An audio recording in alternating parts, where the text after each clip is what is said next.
Hola, ¿qué tal? Pero ¿por qué hablo espagnol? Vous allez le savoir à la fin de la vidéo. Salut à tous, bienvenue dans une nouvelle vidéo. Alors franchement, ça me fait plaisir de pouvoir reparler face caméra comme ça, de relancer cette chaîne de vlog sportif, vlog triathlon. Là, j'ai été relativement absent là, ces derniers temps de YouTube, tout simplement parce que la fin de la saison était arrivée. J'avais besoin de temps pour me reposer, pour me ressourcer, pour penser un petit peu à autre chose. Mais par contre, je vous avais promis une vidéo de débrief, donc c'est ce qu'on va voir là dans ce format. Et puis, ça permet aussi de lancer la nouvelle saison, les nouveaux objectifs. Donc ça, on en parlera plus sur la fin. Mes objectifs pour la saison 2023, etc. Je vais aussi vous parler du débriefing Ironman 70.3 que j'ai pu effectuer en 2022. Donc là, on est le 27 novembre 2022 toujours. Je viens de terminer une courte sortie longue de 1h30 de course à pied. Alors c'était prévu dans mon plan d'entraînement. Je vais vous parler un petit peu de mon plan d'entraînement aussi, prévu pour les objectifs 2023. Alors faut savoir que ça a déjà débuté maintenant, là ça fait ça fait 2 semaines que je suis en plein dedans. Il y a l'hiver qui approche, on est en plein automne, là on voit je suis en pleine forêt, il y a les magnifiques couleurs d'automne, c'est magnifico. Du coup il commence à faire un petit peu frais, d'où l'accoutrement. Voilà, bon il y a les compresses qui sont là, juste les genoux qui sont pas protégés, la petite écharpe. Voilà, mais du coup il y a la neige qui va gentiment apparaître. Là on voit déjà sur les montagnes que par ici ça commence déjà à être relativement fourni. Donc cet hiver ça va aussi être des vlogs axés plus peau de phoque. Enfin il y aura toujours du triathlon bien sûr, mais il y aura aussi un peu de peau de phoque. Donc voilà, il fait tout de suite un peu plus frais, hein. Moi je suis un monstre frileux en plus de ça, du coup faut bien se couvrir. Puis bah voilà, faut faire avec, c'est aussi là-dedans que ça se passe, hein. Il y a beaucoup le mental qui doit travailler quand on fait ce genre d'activité. Bon bah moi je vous laisse, je fais mes derniers pas de course pendant 200 mètres jusqu'à la maison, une petite douche et c'est parti pour la vidéo. À toutes.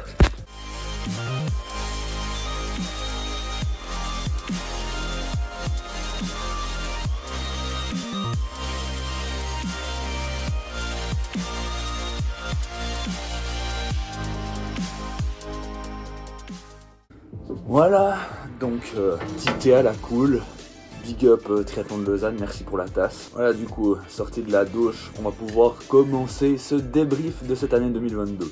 Donc la patrouille des glaciers, c'est vrai que c'était un gros objectif qui était posé, parce que vous avez peut-être vu ma vidéo, je sais pas, mais à la base je suis pas skieur, et puis c'était assez intéressant pour moi de pouvoir commencer l'année 2022 avec cet objectif là, puisque c'était clairement un challenge en étant snowboarder déjà de base. Ça fait longtemps que j'avais envie de faire de la peau de phoque. Je pense qu'il manquait un élément déclencheur à tout ça. C'est un peu ce qui m'a fait commencer la peau de phoque et franchement je regrette pas, c'est le gros kiff, c'est la grosse découverte de cette année 2022. Là on voit les montagnes, elles commencent à être gentiment blanches, donc cet hiver ça va carburer en peau de phoque.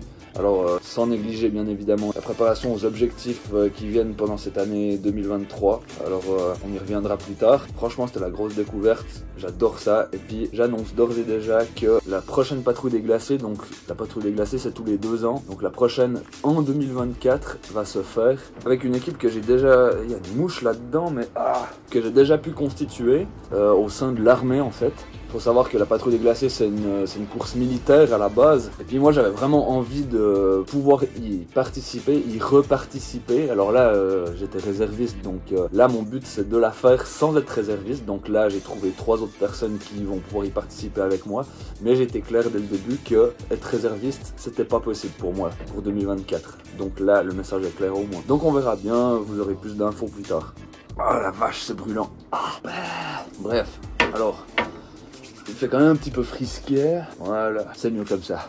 Ouais, donc pour la patrouille des glacés, voilà, c'est vite clair. Je vais essayer de faire des débriefs relativement courts, c'est pas le but de faire une vidéo de 45 minutes non plus. En ce qui concerne les autres objectifs que j'avais eu, alors du coup le reste c'est plus axé triathlon. Alors la première échéance c'était le triathlon de la Gruyère, donc le triathlon qu'il y a dans ma région. Alors ça c'est quelque chose qui s'est hyper bien passé, c'est juste que c'était mi-juin, il faisait super chaud, il faisait 32 degrés ce jour-là, c'était assez compliqué niveau gestion de la température température quoi. Mais sinon c'est une course que j'adore vraiment, c'est une course jeune en plus parce que ça fait que deux, il y a eu que 2 éditions, alors il y en a 2 qui ont été repoussées à cause du Covid et puis là enfin on a pu y participer, donc là franchement c'était trop classe et j'y serai de nouveau cette année, donc les inscriptions sont bien sûr pas encore ouvertes, mais dès que ça sera ouvert je serai un des premiers à m'inscrire, ça vous pouvez être sûr. Donc ça c'était une distance olympique, une partie de natation en trifonction, là on n'avait pas le droit de porter la combinaison, le tour du lac de la Gruyère en vélo, 3 boucles pour 10 km de course à pied. J'étais assez bien classé, franchement je pouvais être content de mes résultats, j'étais en milieu de classement sur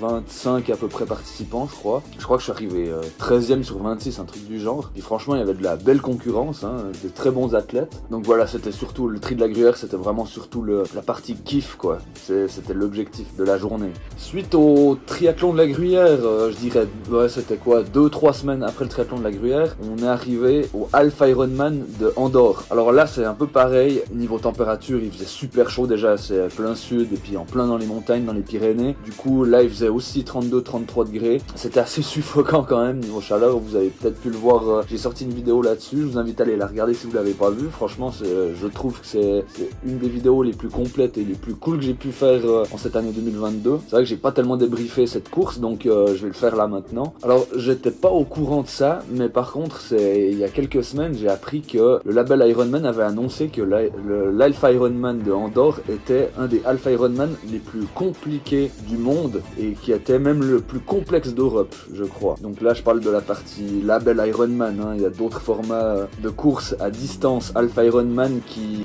font pas partie du label Ironman, donc voilà, mais pour Ironman c'est la course la plus complexe, la plus difficile que vous pouvez trouver en Europe en tout cas. Peut-être dans le monde aussi, je sais pas, mais à cause principalement du dénivelé qu'on peut retrouver à vélo, mais aussi de la zone de transition, la T1, à la sortie du lac. On est quand même assez éloigné pour la zone de transition, donc ça c'est assez compliqué. En plus c'était un peu en trail, donc à pieds nus, il y a des tapis bien sûr, et puis voilà, mais ça c'était assez compliqué à gérer. Mais après c'était surtout la partie vélo qui était incroyablement difficile, franchement. Déjà avec le show, c'était super compliqué, il y avait 2500 mètres de dénivelé je crois, donc c'est énorme. Moi j'avais pas tellement entraîné les grosses ascensions et puis les grosses distances avec de l'ascension comme ça. Alors oui j'avais fait des 1500 mètres, peut-être jusqu'à 2000 j'ai été, mais franchement au-delà de ça je l'ai pas fait, et puis c'était peut-être mon erreur à ce niveau là. Ensuite ça m'a complètement flingué les jambes et puis le reste du corps pour la course à pied, puis là c'était vraiment en ville d'Andorre la Vieille, donc là c'était vraiment très compliqué de gérer la course à pied. Ce que je m'étais fixé quand même à ce moment-là, c'était de courir et à chaque ravitaillement de marcher, de prendre mes trucs, de m'alimenter correctement, de boire correctement, et seulement une fois que j'avais tout fini ce que j'avais dans les mains et puis que c'était balancé dans des poubelles, là je repartais pour ma course à pied, et puis franchement j'avais pas des allures incroyables, mais c'était vraiment une course très compliquée, très compliquée à gérer. Je suis arrivé à un temps final de 7h40, donc sur Half Ironman j'étais quand même un peu déçu. Voilà, donc maintenant on arrive sur la partie la plus importante, du moins sur la partie la plus complexe que j'ai eue et ce qui englobe toute ma préparation physique de 2022, à savoir l'Ironman de Vichy. Alors là aussi c'est un petit peu compliqué, donc là j'avais décidé de pas forcément vlogger cet Ironman de Vichy parce que j'étais en famille et puis j'avais vraiment envie d'être focus et puis de penser qu'à ça à ce moment là. C'était le plus gros objectif de cette année 2022 et je voulais vraiment me concentrer sur la ligne d'arrivée point barre quoi. Par contre il y a eu une petite spécialité, alors ça c'est pas du tout de la faute d'Ironman, mais vous avez vu ce bonnet de bain magnifique, il a pas été utilisé. Pourquoi? Parce que malheureusement la partie natation de l'Ironman de Vichy a été annulée à cause d'une step qui a pété la veille du début de la course. Alors faut savoir que l'Ironman de Vichy, il accueille aussi l'Half Ironman la veille. Donc le samedi il y a le 70.3 et le dimanche il y a le 140.6, le full Ironman. Et puis le vendredi c'était déjà annoncé que la natation allait être annulée. Donc moi je me suis déplacé jusqu'à Vichy, j'ai été prendre ma chambre d'hôtel et c'est en arrivant dans ma chambre d'hôtel que j'ai appris que finalement la natation était annulée. D'ailleurs j'ai un petit peu peu filmé, je sais pas si on arrive à voir dans les vidéos, mais en tout cas on voyait en étant proche du lac que le lac était dégueulasse, il était vraiment ultra pollué. Et puis c'est vrai que sur le moment j'étais un petit peu secoué, puis je me disais mais putain ça fait quand même chier et tout d'investir autant de temps d'entraînement dans toute l'année pour finalement faire un Ironman mais pas 100% complet. Il y avait quelque chose qui manquait quand même, et ça franchement c'était hyper dommage. Alors c'est pas du tout de la faute de Ironman, c'est pas la faute de l'organisation Ironman, et d'ailleurs même au travers de ça j'encourage les gens qui veulent se lancer éventuellement sur Ironman. Je recommande celui de Vichy franchement. Ouais, je sais, le changement il est radical là. Avec toute la neige. Voilà, là le problème c'est qu'il commence à faire nuit là quand je vloguais l'autre jour, et puis je me suis dit bon ben faut que je continue. Du coup là j'ai arrêté de vloguer l'autre jour parce qu'il commence à faire nuit. Bien sûr les journées elles sont plus courtes maintenant qu'on se rapproche de l'hiver, donc voilà. Je poursuis ce débriefing du coup.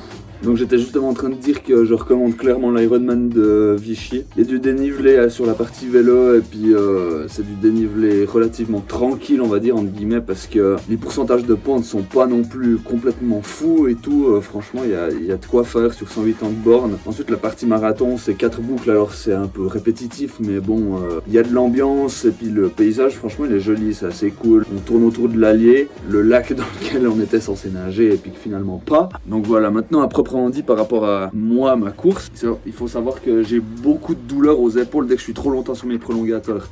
Et là sur la partie vélo j'avais un petit peu peur sur 180 km que je me fasse du mal, que je me fasse mal aux épaules ou au reste du corps. En fait j'ai pris la bonne décision de consulter un masseur sportif, il m'a beaucoup aidé. Alors il m'a installé des ventouses là une semaine avant que je fasse l'Ironman. Il y en a qui peuvent penser que ça sert à rien tout ça, etc. Mais clairement non. Alors franchement moi j'ai ressenti aucune douleur pendant ces 180 bornes, c'était incroyable, je me suis senti tellement à l'aise. Évidemment j'ai eu des problèmes de transmission, encore ça change pas d'habitude, j'ai déraillé 5 ou 6 fois, un truc du genre, ce qui m'a fait perdre quand même pas mal de temps sur mon temps final, parce que faut s'arrêter à chaque fois, remettre sa chaîne et tout, et puis bah, ça c'est tout de suite assez relou. Mais bon je faisais pas Vichy pour atteindre des résultats de malade non plus, c'était mon premier, le but c'était surtout plaisir et puis vivre cette expérience que de faire un Ironman. Il s'est passé une autre chose durant la partie vélo. Alors ça je vais essayer de faire assez court, mais ne reproduisez jamais, mais vraiment jamais ce que j'ai fait. Il se trouve que j'ai fait une erreur mais pitoyable et dégueulasse. J'étais en train de rouler, ça faisait 160 km que je roulais plus ou moins, donc on arrivait vraiment, on approchait de la fin de la partie bike. Et puis on passe au dernier stand de ravitaillement. Qu'est-ce que je fais? Là je décide de prendre une bouteille de boisson énergisante et puis de la boire. Sur les ravitaillements sur la partie vélo, il y a toujours des containers qui sont disposés, on va dire 20-30 mètres après le ravitaillement, de façon à ce qu'on puisse lancer une autre bouteille. Sauf que moi j'ai fait la connerie de garder ma bouteille, alors que mes 3 compartiments de boisson qu'il y avait sur le vélo, ils étaient occupés. Du coup qu'est-ce que je devais faire? Je devais garder cette bouteille avec moi. C'est ce que j'aurais dû faire du moins. Parce qu'à un moment donné je suis passé devant une espèce de butte où il y avait un amas de bouteilles en plastique qui traînaient par terre. Clairement c'était des athlètes qui les avaient balancées par terre, et puis voilà, ne faites pas ça. Et puis j'ai eu la bonne idée de me dire mais je vais pas me trimballer cette bouteille encore pendant 20 km, qu'est-ce que je fais? Je la balance aussi. Je me suis dit de toute façon il y a un amas de bouteilles là, ça va être aperçu et ça va être nettoyé par l'organisation Ironman. Je répète encore une fois, ne faites jamais ça, ça se fait pas, c'est irrespectueux envers les lieux. Dans ma tête moi je me disais ah je suis en train de souffrir, je suis en plein dans une course, c'est moi l'athlète, je me disais c'est moi le privilégié entre guillemets, j'ai le droit de faire ça. Enfin c'est complètement con ce qui s'est passé dans ma tête, parce que de nature je fais absolument jamais ça, que ça soit chez moi ou ailleurs, je fais jamais ça. C'est la seule fois que je l'ai fait pendant la course. Et là, comme un con, je me suis permis de faire ça. Et qu'est-ce qui s'est passé suite à ça? J'ai entendu le bruit d'une moto, je me suis dit ça y est, c'est pas possible, c'est l'arbitre. Et pas manqué, c'était l'arbitre. Qu'est-ce qu'il fait? Il décide de sortir le carton rouge parce qu'évidemment il m'avait vu lancer ma bouteille. Carton rouge c'est quoi sur Ironman? C'est une disqualification. Je vais pas vous raconter dans tous les détails, mais après j'ai pu négocier avec lui, on s'est arrêté, j'ai pu discuter avec lui, je lui ai dit je suis conscient que j'ai fait une erreur, j'aurais pas dû faire ça, je fais jamais ça d'habitude. Voilà, là je sais pas ce qui m'a pris, ça se reproduira absolument jamais, alors ça franchement je confirme.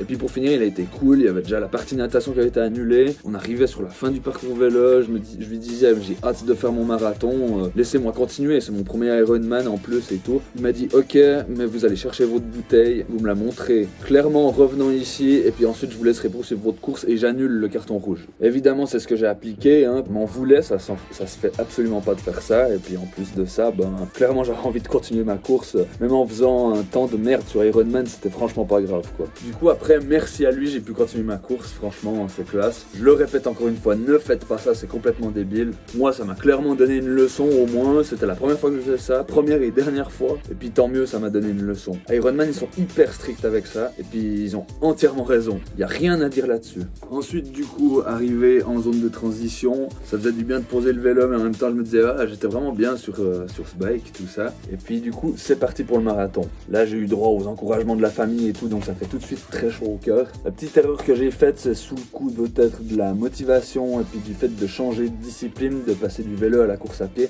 Ça m'a donné un peps d'enfer et clairement, j'ai commencé trop vite mon marathon. Je crois que j'étais à 4,45 de moyenne sur les 2-3 premiers kilomètres, ce qui est complètement débile parce que là, Ironman, c'est une gestion de l'effort pure. Et puis là, j'ai clairement pas géré mon effort. Je me suis dit, oh, ce serait incroyable de battre mon record de marathon sur Ironman. Ce serait le pied. Et puis, franchement, j'aurais pas dû faire ça parce que après, c'était quand même très difficile.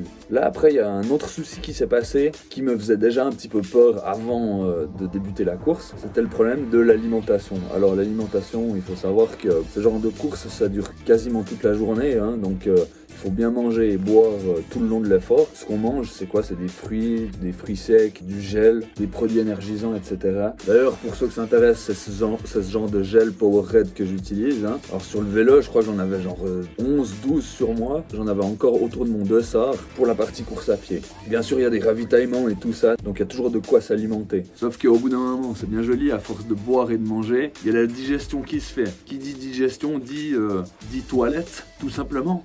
Et puis j'ai aucune gêne à en parler sur YouTube comme ça. Sur ma partie course à pied, j'ai dû m'arrêter facilement 5 ou 6 fois aussi pour aller pisser, dont une fois pour aller faire la grosse commission. Ça m'a fait perdre facile 10 minutes. C'est quelque chose d'extrêmement compliqué, Ironman, d'un point de vue alimentation, je trouve. Alors bien sûr, c'est pas le seul truc qui est compliqué sur ce genre de format de course. Il y a tellement de choses qui sont compliquées, mais là, je trouve que le thème de l'alimentation, c'est franchement très compliqué. Et là, je veux pas dire que je l'ai pas géré, mais c'est qu'au bout d'un moment, on est obligé de faire ce genre de choses. On reste humain. Du coup, je pense à peu près avoir tout dit. Lui,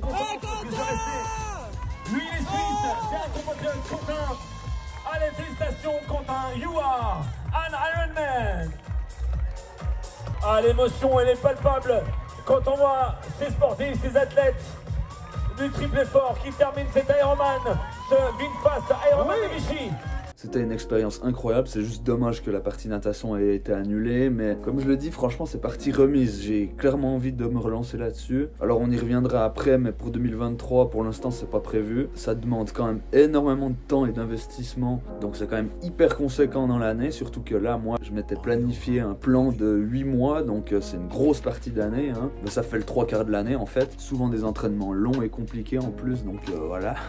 Et puis voilà, je vais peut-être pas trop entrer encore dans les détails sur cette course à Ironman, sur cette course à Vichy. Donc voilà, entre parenthèses, n'hésitez pas, d'un seul coup, si vous avez des questions ou des remarques, des commentaires à me faire, n'hésitez surtout pas à laisser un commentaire, justement. C'est sûr et certain que je vais les lire. Et puis des messages constructifs, franchement, je prends mes fois 1000. Je suis purement un athlète amateur et les conseils ou les remarques, je les prends volontiers. Suite à ça, donc suite à Vichy, j'ai eu l'occasion de faire le triathlon de Lausanne short distance. Donc j'ai sorti aussi une vidéo là-dessus, vous pouvez aller la voir si vous voulez. Et puis ensuite, c'était à peu près tout en termes de triathlon. J'ai encore eu une course à pied qui a part chez nous, là c'est le Mort à Fribourg, où là j'ai pu battre mon record, si je me trompe pas, j'ai fait 1h09 ou 1h12, je sais plus, mais je sais que j'ai battu mon record, c'était mon 6e ou 7e Mort à Fribourg. Après on arrivait gentiment de toute façon sur la phase hivernale, donc comme vous avez pu le voir, il y a de la neige, donc je me suis empressé de sortir les pots de phoque, ça c'est clair. Ça fait hyper plaisir de recommencer la peau de phoque. C'est ce que j'ai prévu demain, justement, ils annoncent beau,